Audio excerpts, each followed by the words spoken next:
Welcome to our journey through one of Greece's most awe-inspiring landscapes, Meteora. This extraordinary place is renowned for its dramatic rock formations and the monasteries that perch precariously on their summits.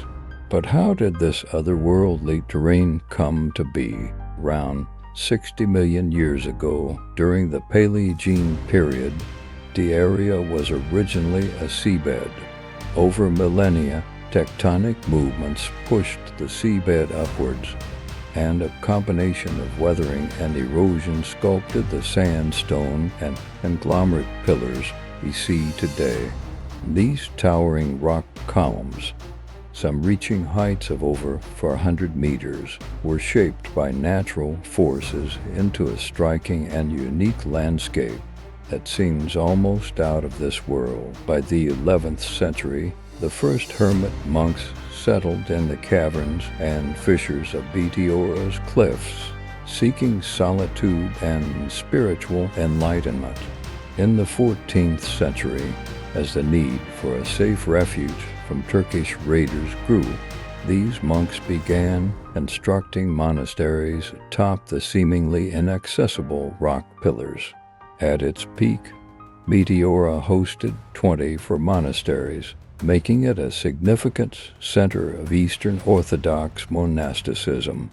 Today, only 6 of these monasteries remain active. Let's take a closer look at each of these last standing sanctuaries.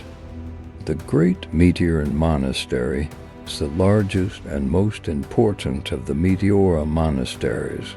Founded in the 14th century by Saint Athanasius the Meteorite, it sits atop the highest rock at over 615 meters above sea level. The monastery complex includes the main church, dedicated to the Transfiguration of Jesus, which boasts stunning frescoes and a beautiful iconostasis. Visitors can also explore the museum, which houses an extensive collection of manuscripts, icons, and relics that provide a deep insight into the monastic life and history of Meteora. Founded in 1517, the Varlaam Monastery is named after the hermit Varlaam, who initially inhabited the rock. The monastery's Catholicon is dedicated to all saints and is adorned with exceptional frescoes by the renowned hagiographer Frangos Catalanos. A highlight is the old refectory, now a museum, which houses a collection of religious artifacts, manuscripts, and vestments. Visitors can also see the enormous 16th century wooden barrel used for storing water, which is a testament to the monks' ingenuity and resourcefulness. The St. Nicholas Anapausas Monastery, established in the early 16th century, is the smallest of the active monasteries, but is rich in artistic and spiritual heritage. Its Catholicon, dedicated to St. Nicholas, features magnificent frescoes by Theophanes Strelitzes, one of the most prominent painters of the Cretan school. The frescoes are remarkable for their vivid colors and detailed iconography, providing a visual feast for visitors.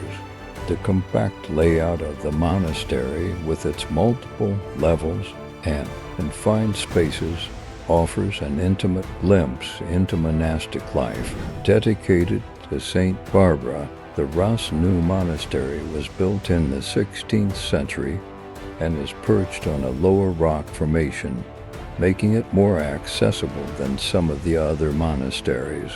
The monastery is noted for its beautiful frescoes, which vividly depict scenes from the Bible and the lives of saints. The nuns who reside here maintain a lush garden, adding to the serene and welcoming atmosphere. Roussanou is renowned for its warm hospitality, offering a spiritual refuge for pilgrims and visitors alike. The Holy Trinity Monastery, built in the late 14th century, is one of the most dramatically situated and visually striking monasteries in Meteora. It gained international fame after being featured in the James Bond film For Your Eyes Only. Reaching the monastery requires ascending a steep path and crossing a footbridge, rewarding visitors with spectacular panoramic views of the surrounding landscape. The monastery's Catholicon main church features exquisite frescoes and an elegant iconostasis, along with a small museum that displays ecclesiastical treasures. Unlike the other monasteries, St. Stephen's is situated on a plain rather than atop a rock pillar, making it easily accessible. Founded in the 14th century, it is now a flourishing convent. The monastery's Catholicon is dedicated to Saint Varlaam and houses his revered relics, which are believed to have miraculous healing powers. St. Stephen's features a spacious courtyard, a lovely garden, and a small museum with a collection of icons, manuscripts, and other religious artifacts. The nuns here are known for their exceptional hospitality, welcoming visitors with open arms.